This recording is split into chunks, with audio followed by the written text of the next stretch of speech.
शेतकरी मित्रांनो, ज्यावेळेस आपली मका तुरा टाकते त्याच वेळेस बगला बांधायला म्हणजेच अशा पद्धतीने कणस निघायला सुरुवात होत असते. ह्या काळामध्ये सगळ्यात जास्त मकाला खताचा आणि पाण्याची गरज असते. कारण मका हे पीक असं आहे की सगळ्यात जास्त वजन देतं आणि सगळ्यात जास्त उत्पन्न देतं. त्याच्यामुळे त्याची भूक पण तेवढीच मोठी असते. थोडक्यात मकाला खादाड पीकसुद्धा म्हणलं जातं. पाठीमागच्या व्हिडिओमध्ये आपण बघितलेलं आहे मकाचं पहिलं खत व्यवस्थापन. आता शेवटचं आणि दुसरं खत व्यवस्थापनसुद्धा आपण सांगितलेलं आहे आपल्या चॅनलवरती. पाठीमागच्या व्हिडिओमध्ये तुम्ही बघू शकता. आणि आत्ताचं शेवटचं आणि सगळ्यात महत्त्वाचं खत व्यवस्थापन. हे खत जर आपण व्यवस्थित टायमिंगला नाही दिलं तर खूप मोठे वाईट परिणाम आपल्या मका पिकामध्ये दिसतात. ते परिणाम कोणते?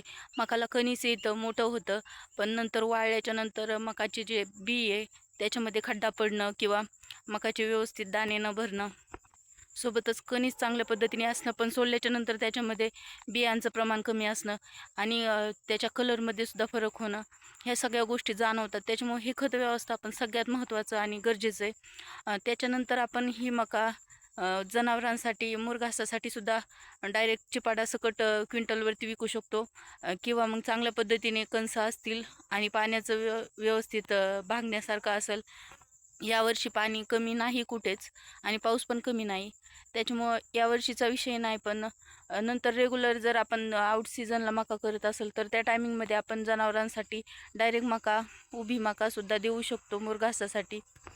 पण त्यासाठी इथून पुढचं खत व्यवस्थापनसुद्धा गरजेचं आहे. कारण हे खत जे आपण टाकतोय ते मका पिकाला सुद्धा होणार आहे. आणि त्याच्यानंतर आपण जे पीक करतो मकाच्या रानामध्ये दुसरं पीक हे व्यवस्थित येत नाही, पिवळं पडतं. याचं कारणच असं आहे की ज्यावेळेस आपण मकाचं पीक केलेलं असतं त्यावेळेस जमिनीची खूप मोठ्या प्रमाणात झीज झालेली असते. ती झीज भरून काढण्यासाठी हा शेवटचा खताचा डोस हा महत्त्वाचा ठरणार आहे. आता तो खताचा डोस कोणता ते आपण या व्हिडिओमध्ये बघणार आहे. त्यासाठी व्हिडिओ स्किप न करता शेवटपर्यंत बघा. आपल्या चॅनलला नवीन पहिल्यांदाच आला असाल आणि शेतकरी असाल तर सबस्क्राईब जरूर करा. सोबतच व्हिडिओला लाईक आणि शेअर जरूर करा. चला तर मग अजिबात उशीर न करता व्हिडिओला सुरुवात करूया. तर सगळ्यात पहिली गोष्ट, मकामध्ये झिंकचं प्रमाण जास्त असायला पाहिजे. म्हणजे मकाच्या खतामध्ये आपण झिंक व्यवस्थित द्यायला पाहिजेत. लागवड केल्यानंतर दुसरा डोस आपण NPK खतांचा दिला पाहिजे. त्यामध्ये 10-26-26, 15-15-15 किंवा 12-32-16, 18-18-18, 18-46-0 अशा प्रकारची खतं असायला पाहिजेत. ती कमरेपर्यंत मका येईपर्यंत अशी खतं द्यायला पाहिजेत. तिथून पुढं आपण खताचा दुसरा डोस देऊ शकतो. या खतांमुळं मकाची वाढ व्यवस्थित होती आणि कांड्यांची संख्या वाढते. पिकामध्ये हिरवेपणा येतो आणि जे चिपाड असतं आपलं, जे कांडी म्हणजे झाडं असतं ते मजबूत होण्याला मदत होती. त्याच्यानंतर शेवटचा आणि तिसरा जो खताचा डोस आहे तो अशा प्रकारे तुऱ्यामध्ये मका आल्याच्या नंतर आपण देऊ शकतो.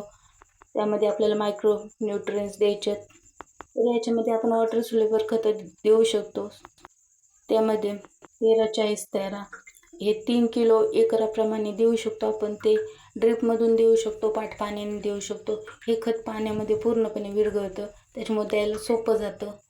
त्यानंतर शेवटला आपण ज्यावेळेस अशा प्रकारचे कणस येत असतात मकाला त्यावेळेस एक महत्त्वाचं खत देऊ शकतो.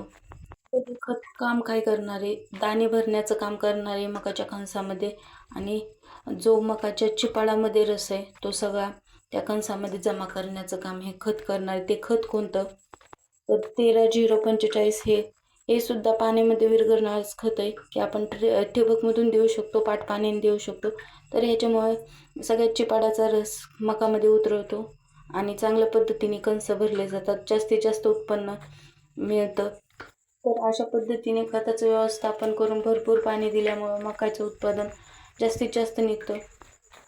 मकाच्या विक्रमी उत्पन्नासाठी अशा प्रकारची खतं देणं गरजेचं आहे. आजच्या व्हिडिओमध्ये इथपर्यंतच थांबूया. दिलेली माहिती कशी वाटली कमेंटमध्ये जरूर कळवा. आणि मका पिकासाठी तुम्ही कोणती खतं वापरतात ते सुद्धा सांगा. व्हिडिओ आवडला तर व्हिडिओला लाईक आणि कमेंट जरूर करा. सोबतच आपल्या चॅनलला नवीन पहिल्यांदाच आला असाल आणि शेतकरी असाल तर सबस्क्राईब करा. या व्हिडिओमध्ये इथपर्यंतच थांबूया. भेटूया पुढच्या अशाच एखाद्या नवीन आणि माहितीपूर्ण व्हिडिओमध्ये. तोपर्यंत धन्यवाद.